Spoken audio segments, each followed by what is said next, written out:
Missiles occidentaux en Russie, le conflit a pris un caractère mondial, prévient Poutine. Un conflit qui prend un caractère mondial, bon bah ça s'appelle une guerre mondiale. Hein. Je crois que le Parisien essaye comme ça d'être gentil, de tourner les termes dans tous les sens. C'est tout simple. Il y a une guerre, hein, et quand elle est annoncée mondiale, quand elle prend un caractère mondial, ça s'appelle une guerre mondiale. Donc Monsieur Poutine, voilà, le conflit a pris un caractère mondial, bon bah c'est acté. Donc grosso modo, on peut commencer à sortir la confiture, ça va saigner, hein. Ça va saigner. Du crépier de Tokyo. C'est comme ça que tu l'appelles, Jean-Jean. Le crépier de Tokyo. Bah écoute, je sais, aux dernières nouvelles, ça fait des années que j'ai pas écouté le crépier, mais bon, il avait l'air... je sais pas, à ce qui paraît, j'ai eu des retours, ils sont un petit peu en dépression dans cette émission. Hein, il y a plus la jovialité du début. Ce qui est dommage. Donc... Normalement, on a un petit complément par rapport à cette affaire. Nous considérons en droit d'utiliser nos armes contre les installations militaires des pays qui autorisent l'utilisation de leurs armes contre nos installations. Grosso modo, tous ceux qui ont donné des armes longue portée à l'Ukraine et qui seront utilisées se verront visés par la Russie. Donc on le savait déjà, la France, l'Allemagne, la Pologne, etc. Voilà, on en fait partie, c'est nous. C'est dur d'apprendre le russe ?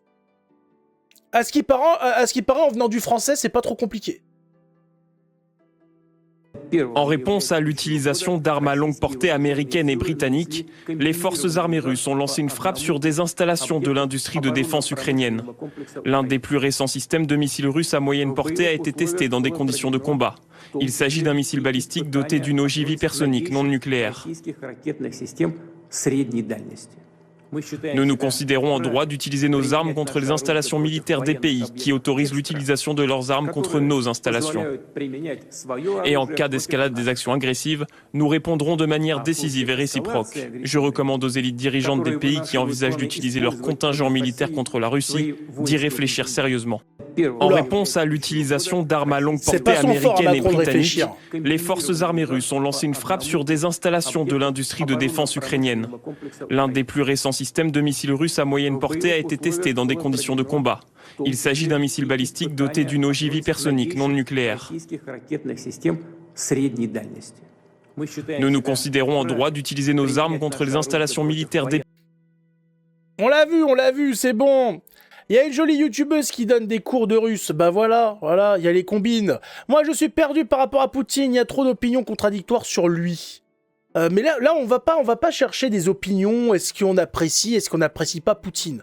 Poutine, là, voilà, il prévient.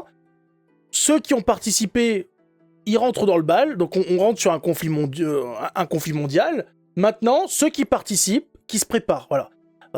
Faudra pas, voilà, la Russie ne va pas se contenter de taper l'Ukraine.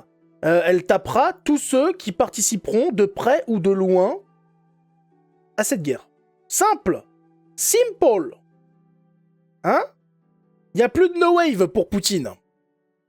La récréation Poutine, Donald, est de retour. On va bien voir comment ça va se passer. Il y en a qui pensaient que ça allait être tranquille parce que Trump avait gagné, sauf que Biden a donné les autorisations et que maintenant ça va être compliqué.